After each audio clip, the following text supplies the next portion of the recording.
welcome to the channel. Today I will teach you which techniques can be used to boost sales on the web.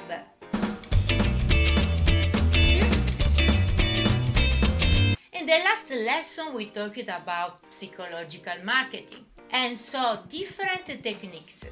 If you haven't seen it, you can find the video here. Let's start right away with a highly used technique that still works great. We can say it's evergreen, the decoy effect. This technique is especially suitable when using sales funnels and is mainly used in the sale of services. You have surely come across a situation like this. 3 options to choose from. Here you present the option that you would like the buyer to choose, showing it alongside other options that appear less advantageous. This technique is very effective because people tend to make decisions based on a compromise between the available options. People are habitual and have been accustomed for generations to choosing among multiple options. Just think about when you go grocery shopping. You hardly find a single option. Take cookies, for example. They offer plain cookies, cookies with chocolate chips, and sometimes even a third option with hazelnuts. If you look around, you'll notice that everyone offers multiple options. In e-commerce, you'll do as the grocery store does, offer different variations of the same product, pushing the most cost-effective one from the buyer's perspective. The cost-effectiveness in e-commerce is evident, especially with the price. Some brands compare 3 similar products and intentionally set an absurdly high price for the third option. For example, option 1 is the economical one at $19. Option 2 is $59 and option 3 is $169. Which one would you choose? You can certainly propose something similar in your e-commerce store. In the case of services like software, apps, we usually have the smallest option, often a free package, which is practically useless. For example, in AI copywriting apps, the free option often has a limit of 200 words. That is pretty useless, because you can quickly exhaust, especially if you have a business. It's practically a fake offer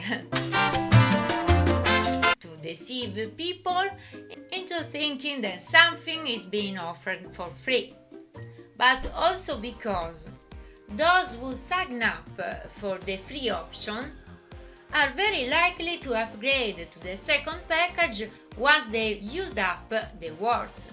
This is because a sort of habit comes into play, or simply if you have to enter your card details to use the free plan. There might be an automatic upgrade, and you may not even notice it. The second offer, the paid one, is generally the one that is most pushed in sales. So it is the most balanced in terms of price and options included in the offer. The third offer may have 2 more options than the true one, and will have a very large difference in price compared to the other paid one. An example could be offering the middle package at $49, and then the more expensive package may cost $99 or even $199.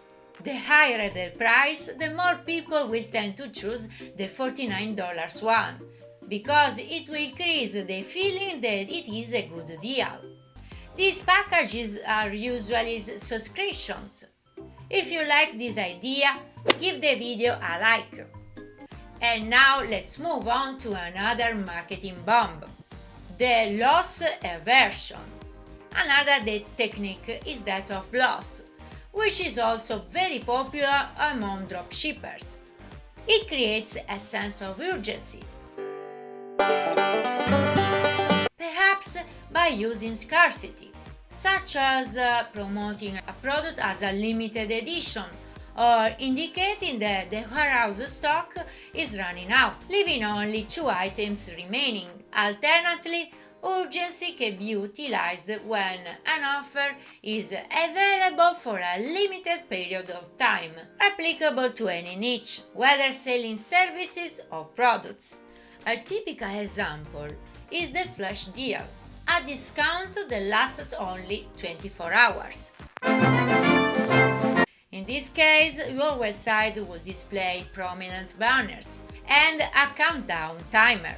This technique is perfect for both sales funnels and e-commerce stores.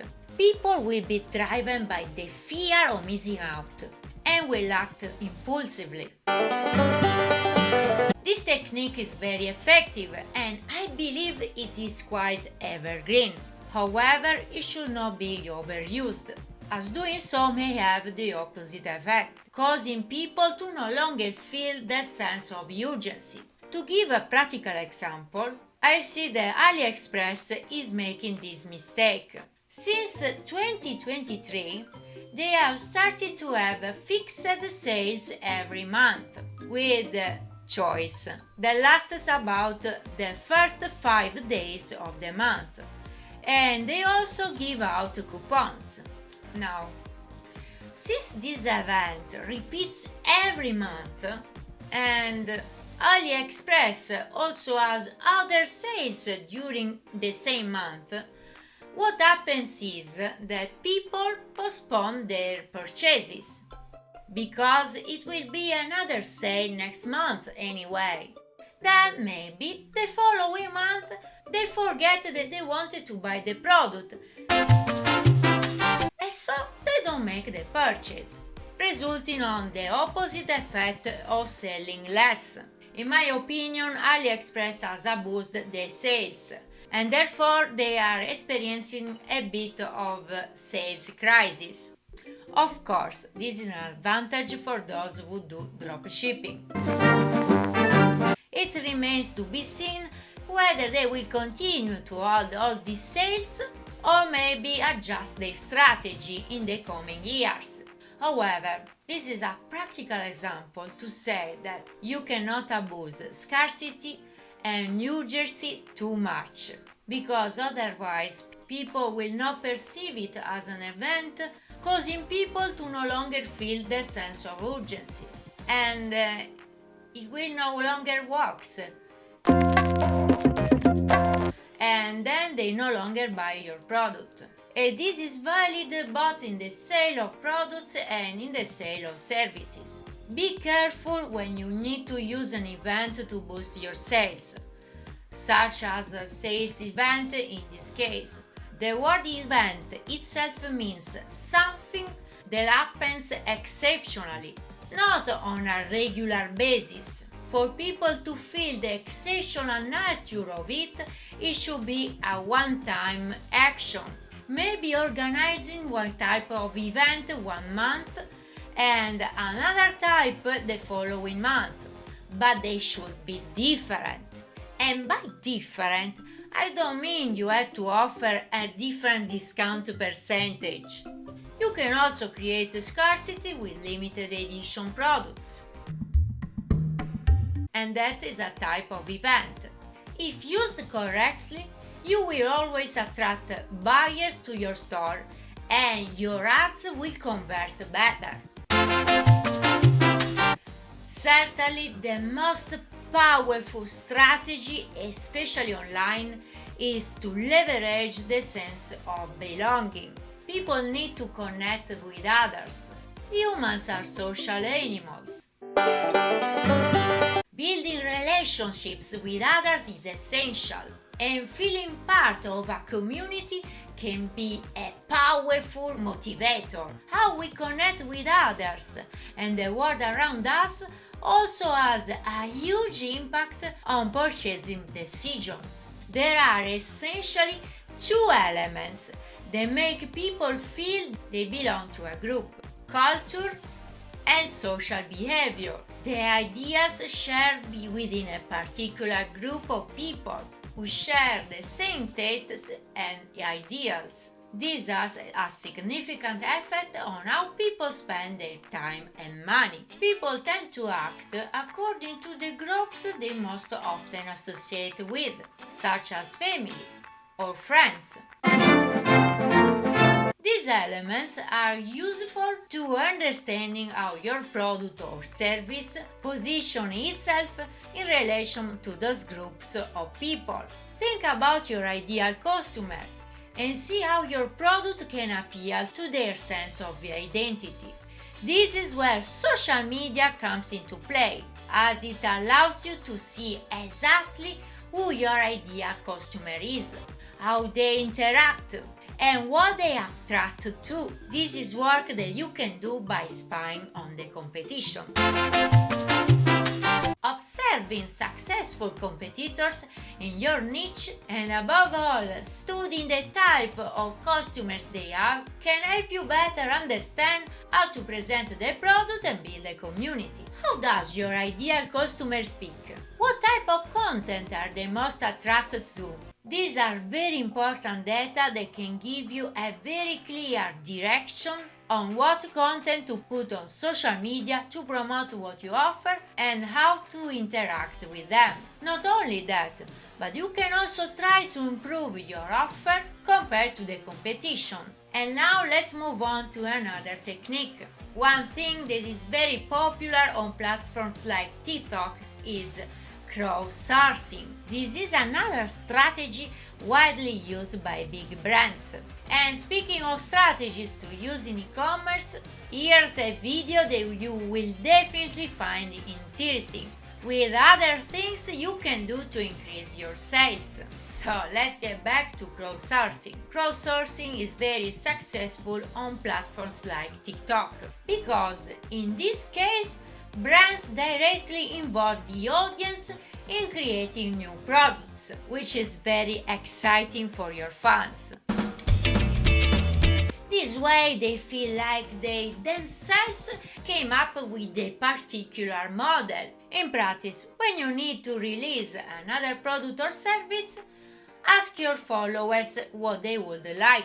This is another winning marketing strategy, especially when you have a certain following, and you will attract this following as you put out content in line with your ideal customers.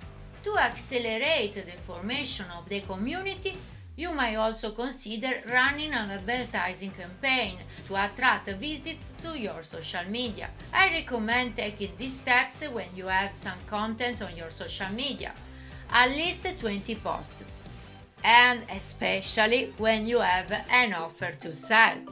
This is very important. And speaking of crowdsourcing, let me show you a practical example in e-commerce with the brand Cloud Sharks.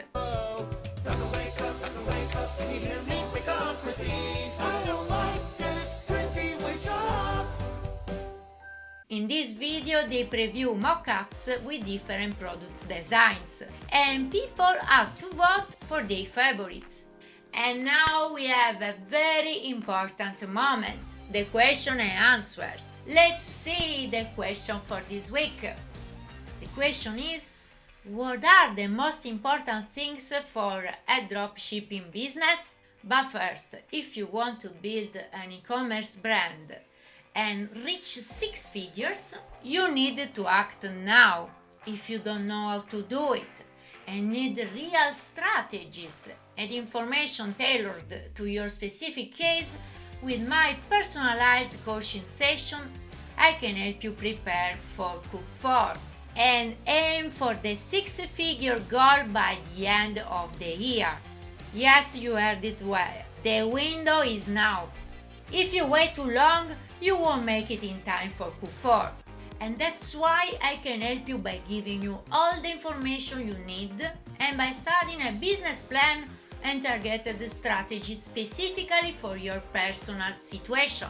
And since I know it's a difficult time, economically speaking, all over the world, I've decided to offer this VIP service, which would normally cost $1,500 per hour at the lowest price in history, $897. But this offer is only valid for the month of August and only for the first 10 people. And if I recall correctly, there are now 8 spots available. So if you want to seize this opportunity, I suggest you do it now, because the price will increase in September. I'm telling you now. And now let's get back to the question and answers. What should I focus on to be successful? Well, this is a great question. There are several things that are very important when you do dropshipping. I would say the niche and product is crucial, and I recommend you watching the video that will be released this Monday, because I address the topic in detail there. Other things you need to carefully consider is your budget, because nowadays ads cost no less than 100 a day, and if you want to see results with us, you have to spend. Other important parts are the quality of the product. It should not be a trendy product, otherwise it's too exploited and you risk wasting money. Another super important thing when starting dropshipping: provide excellent customer service. Inform people about package tracking, reassure them that they will soon receive the order, and answer any questions they may have. If there are issues with the product, ask for a video or photo of the product. And if you need to issue a refund, do it. I know you may lose money and merchandise, but it's part of the game and you have to accept it. In return, you will build an excellent reputation, and this reputation will make you sell more. In many countries, it is mandatory to allow 14 days from the receipt of the package for returns for any reason. I know it's not ideal, but you can also offer this possibility so that people will trust your brand more and make purchases with confidence. Maybe I would organize the returns when you use an agency, and this usually happens quite early. Usually within the first 2 weeks, with an ad spend of $100 a day, you already know at that point if you have chosen the right product. And that's when you will hire an agency that will also handle the returns. If you have the product, you can do good marketing by creating original content on TikTok, because your platform, your business platform is TikTok. Keep that in mind. And if you also have excellent customer service, you are good. You are on the right track to establish a winning brand. Also ask for testimonials, unboxing of your product. Encourage photos of happy customers with your product. The social proof works great on social media. These are the aspects you need to focus on at the beginning. There would be much more to say, but I would say that you need to take one step at a time and focus on overcoming the initial stages first. Remember that when business goes well, it goes very fast, and as it develops, you need to change the things you focus on. I hope I've given you many ideas to optimize your business. Okay, and with that, I'm really done for tonight. If this lesson was helpful, please give a thumbs up. I remind you that if you want me to answer your question and practically give you a free consultation, you need to be subscribed to the channel and put your questions in the question corner inside the community. See you in the next video. Bye. Bye.